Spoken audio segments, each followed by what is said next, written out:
Hello everyone, welcome back to my channel with the brand new vlog and I hope you all doing well. এখন বাজে 2:20 মতন। আজকে বৃহস্পতিবার আর date হচ্ছে 16 of May. So এখন আমি বেরিয়ে পড়েছি, তোমরা দেখতেই পাচ্ছ যে আমি রাস্তায় বেরিয়ে ব্লগটা শুরু করলাম। আমি প্রথমে গিয়ে ওর সাথে মিট করব নিউ গড়িয়াতে, তারপর ওখান থেকে কোথায় যাব না যাব কিচ্ছু জানি না, কোনো প্ল্যান করে আজকে আমরা বেরোইনি। হঠাৎই মনে হলো যে বেরোই আজকে, আর আজকে অভির ছুটিও আছে, তো তাই জন্য ভাবলাম তো চলো কোথায় যাচ্ছি না যাচ্ছে সেটা তো তোমাদের সাথে শেয়ার করবো, ব্লগটা দেখতে থাকো। তবে যাই বলো, রাস্তায় বেরিয়ে কিন্তু মানে চেঁচিয়ে চেঁচিয়ে ব্লগ করতে আমার বেশ মজাই লাগছে, আর অ্যাট দ্য সেম টাইম এটা কিন্তু প্র্যাকটিসও লাগছে। বেশ এনজয় করছি আমি ব্লগটাকে। তো আশা করছি তোমাদের ব্লগটা দেখতে ভালো লাগবে, তো তোমরা কন্টিনিউ ব্লগটা দেখতে থাকো। কিন্তু আজকে কিন্তু কোনো প্ল্যান ছাড়াই বেরিয়েছি, সবসময় মানে প্ল্যান করেই বেরোই। তো আজকে ভাবলাম যে প্ল্যান ছাড়া বেরিয়েই দেখা যাক যে কোথায় যাওয়া যায় না যাওয়া যায়।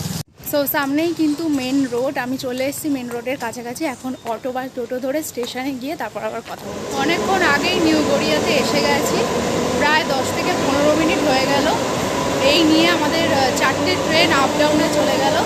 এখনও আমরা ভেবে পাচ্ছি না যে আমরা কোথায় যাব, মেট্রো করে কোথাও যাব না ট্রেনে করে ঠাকুরিয়া গিয়ে লেকে যাব, মানে রবীন্দ্র সরোবর লেক যেটা সেখানে যাব। সিরিয়াসলি কিছু ভেবে পাচ্ছি না, কি করবো না করবো কোনো আইডিয়া নেই। মানে হয়তো ভাবতে ভাবতেই সন্ধ্যা হয়ে যাবে, তারপর বাড়ি চলে যেতে হবে। অনেক ভাবনা চিন্তা করার পর আমরা লেকেই যাচ্ছি। তো এই ব্রিজটা এখন পার হচ্ছে, আমরা ঢাকুরিয়া স্টেশন থেকেই তুই কেন ওরকম করছিস? আমরা ঢাকুরিয়া স্টেশন থেকেই যাচ্ছি, তো স্টেশন থেকে যাওয়ার জন্য এই ব্রিজটা পার হতে হয়।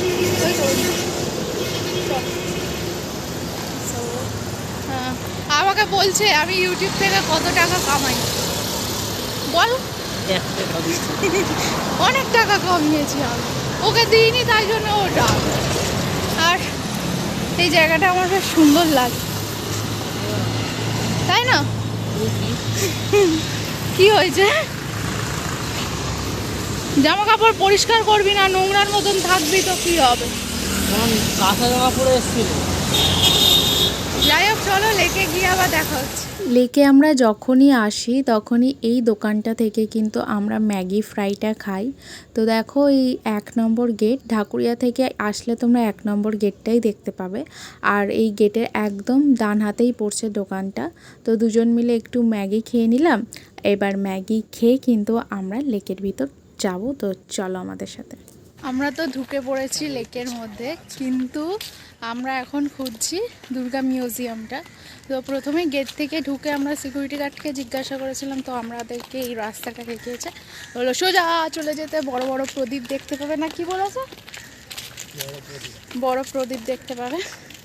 তো এখন আমরা মেনলি এসেছি ওই দুর্গা মিউজিয়ামটাই দেখার জন্য লেকে, নাহলে হয়তো অন্য কোথাও যাওয়া হতো।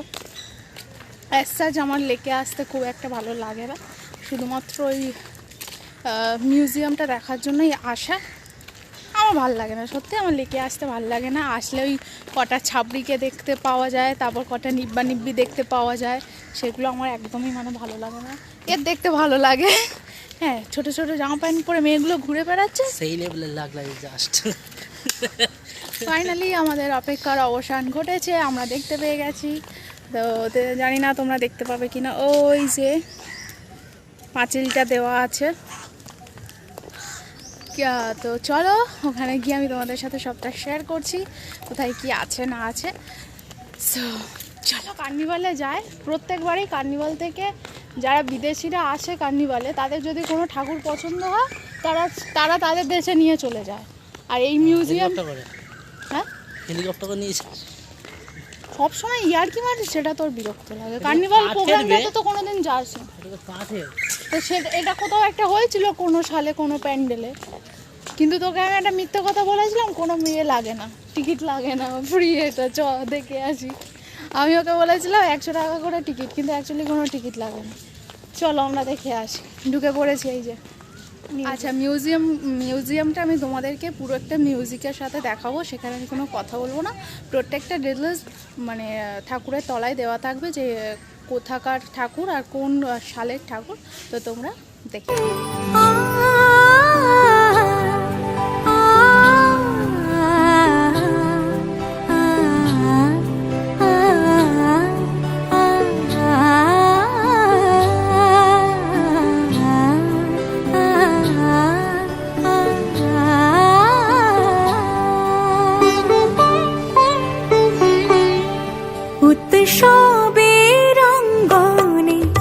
সবার আমন্ত্রণ উৎসবের অঙ্গনে, আজ সবার আমন্ত্রণ উৎসবের শোভালোকে, আজ আলোকিত মন উৎসবের শোভালোকে, আজ আলোকিত মন উৎসবের অঙ্গনে, আজ সবার আমন্ত্রণ।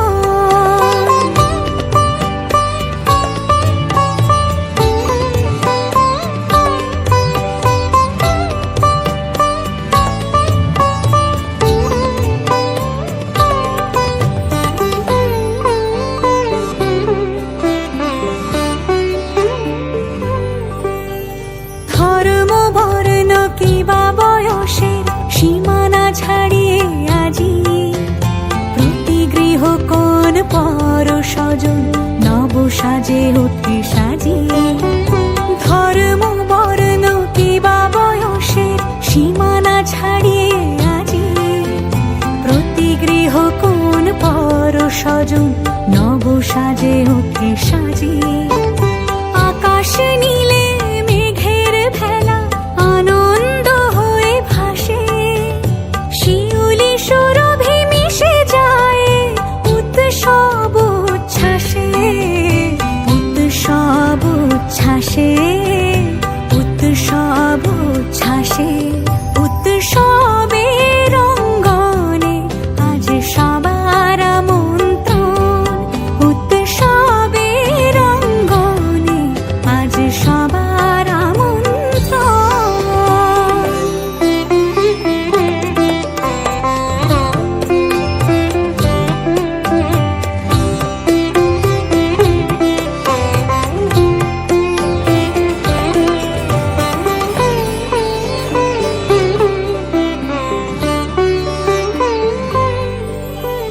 মেতে ওঠে দেখো ত্রিভুবন আজ প্রাণের এই উৎসবে, অনাবিলে আনন্দ হতে কিবা বঞ্চিত রবে। মেতে ওঠে দেখো ত্রিভুবন আজ প্রাণের এই উৎসবে, তোমাদের মিউজিয়ামটা কেমন লাগলো অবশ্যই জানিও। আমার তো বেশ ভালো লেগেছে। এখন ওই পুরো পাক্কা 5টা মতন বাজে। তো মিউজিয়াম থেকে বেরিয়ে এসে আমরা একটা জায়গায় বসেছি, পাটা ভীষণ ব্যথা করছে। আর যেটা ইনফরমেশন দেওয়ার ছিল, মিউজিয়ামটায় ঢুকতে গেলে কিন্তু কোনো রকম কিছু পে করতে হয় না, মানে টিকিটের কোনো ব্যবস্থা নেই, সম্পূর্ণ ফ্রি এটা। আর লেকে ঢুকতে গেলে তো জানোই যে এখানেও কোনো টিকিটের কোনো ব্যবস্থা নেই, সবটাই ফ্রি। তো তোমরা অনায়াসে এসে দেখতে পারো। আমি যখন বেরোবো তখন আমি লোকেশনটা দেখিয়ে দিচ্ছি যে কোথা থেকে, মানে কোন দিক থেকে এলে তোমরা মিউজিয়ামটা ভালোভাবে দেখতে পারো, মানে তাড়াতাড়ি হবে তোমাদের রাস্তা। আমরা যেভাবে এসে আমি বেরোনোর সময় সেটা তোমাদেরকে দেখিয়ে দিচ্ছি। আর তুই বল, তোর মিউজিয়ামটা কেমন লাগে? ভালো লাগে।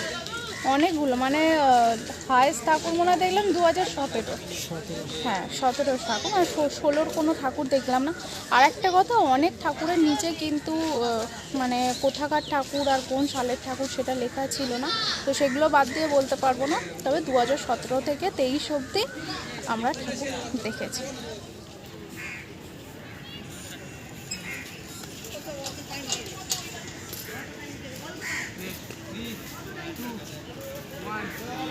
এখন 5:30 মতন বাজে, আমরা আধ ঘন্টা বসেছিলাম, এখন আমরা বেরিয়ে যাচ্ছি। তো চলো তোমাদেরকে দেখাই যে কোন গেট দিয়ে ঢুকে কোন দিক থেকে তোমরা মিউজিয়ামে আসতে পারবে খুব সহজেই। আমরা ঢাকুরিয়া থেকে এসছি, তো সেখান থেকেই আমরা যে রাস্তাটা ধরেছি সেটাই তোমাদেরকে দেখাচ্ছি। ওই যে গেটে 3 রাস্তা মোড় আছে, একটা ডান দিক যাচ্ছে, একটা সোজা যাচ্ছে, আর একটা বাম দিক আছে। গেট দিকে ঢুকেই বাম দিক থেকে এই যে রাস্তাটা তোমরা দেখতে পাচ্ছ, এই রাস্তাটাতেই তোমরা চলে যাবে। কোনো দিকে বেকার দরকার নেই, কোনো কিছু করার দরকার নেই। এই রাস্তাটা থেকে সোজা চলে গেলেই কিছুটা হাঁটলে 5 থেকে 7 মিনিট হাঁটলেই কিন্তু তোমরা দেখতে পেয়ে যাবে দুর্গা মিউজিয়ামটা। কোনো দিকে বেঁকবে না, আবারও বলে দিচ্ছি, গেট থেকে ঢুকে বাম দিকে হাঁটতে থাকবে। বাম দিকে হাঁটলে এই যে ইউর মতন যে রাস্তাটা চলে যাচ্ছে, এই রাস্তাটা ধরে গেলেই কিন্তু তোমরা দেখতে পাবে। আচ্ছা, বেরিয়ে একটা আইসক্রিম নিলাম কর্নাটো।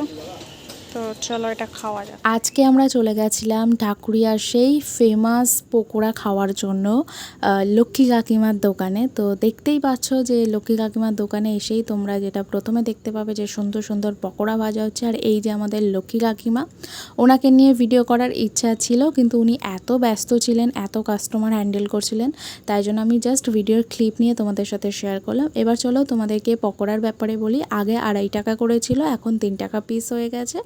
তো আমরা দুজনে 5টা করে 10টা নিয়েছিলাম, আর তার সাথে এই কফিটা নিয়েছিলাম যেটা 10 টাকা করে দাম।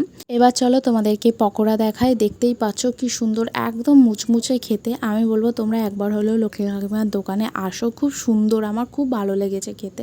আর লিস্টগুলো আমি তোমাদের সাথে শেয়ার করে দিলাম। এখানে চা, coffee, egg roll, chicken pakora সব কিছুই পেয়ে যাবে। ঢাকুরিয়া শনি মন্দির থেকে একটু এগিয়ে আসলেই কিন্তু লক্ষ্মী কাকিমার দোকান। আমরা লক্ষ্মী কাকিমার পকোড়া নিয়ে বেরিয়ে পড়েছি। তো এখন বাড়ির দিকে যাচ্ছি, আর আমার ফোনটাতেও চার্জ নেই, তো একেবারে বাড়িতে গিয়ে কথা হচ্ছে। শুনেছিলাম অনেকক্ষণই আগে, তো ফোনে চার্জ না থাকার কারণে আমি কোনো রকম ভিডিও করতে পারিনি। আগে এসে ফোনটা চার্জে দিলাম, তো চার্জ হতে হতে ততক্ষণ আমার ডিনারও করা হয়ে গেছে। আর আজকে একটা জিনিস কিনেছি, এই যে এই নোমাটা আমি কিনেছি, দেখো। তো আজকে যেহেতু বৃহস্পতিবার, তো বারুইপুরে বৃহস্পতিবার একটা হাট বসে, মানে খুব কম দামে জিনিস পাওয়া যায়। তো সেখান থেকে এই নোমাটা কিনেছি। এটার দাম বলছিল এই 70 টাকা মতন, আমি 60 টাকাতে নিয়ে এসে 10 টাকা আর কি বার্গেনিং করে কমাতে পেরেছি। যাই হোক, ডিজাইনটা আরেকবার তোমাদের সাথে শেয়ার করে দিচ্ছি, অবশ্যই জানিও যে ডিজাইনটা কেমন লাগলো। চলো তাহলে আজকের এই ভিডিওটাকে এখানে এন্ড করার পালা। আজকে একটা গোটা দিন তোমাদের সাথে শেয়ার করলাম, তোমাদের কেমন লাগলো অবশ্যই জানিও। ভালো লেগে থাকলে প্লিজ একটা লাইক, শেয়ার অ্যান্ড কমেন্ট করে দিও। আর যদি তুমি আমার চ্যানেলে নতুন হয়ে থাকো তাহলে প্লিজ আমার চ্যানেলটাকে সাবস্ক্রাইব করে দিও। আর সাবস্ক্রাইব করার পর পাশে থাকা বেল আইকনটা টুং করে বাজিয়ে দিও, যাতে আমি ভিডিও ছাড়ার সঙ্গে সঙ্গে তোমাদের কাছে টুং করে নোটিফিকেশনটা চলে যায়। তো আবারও আসি খুব তাড়াতাড়ি নতুন একটা ব্লগ নিয়ে। ততক্ষণ সবাই খুব ভালো থেকো, সুস্থ থেকো। I love you all, tata.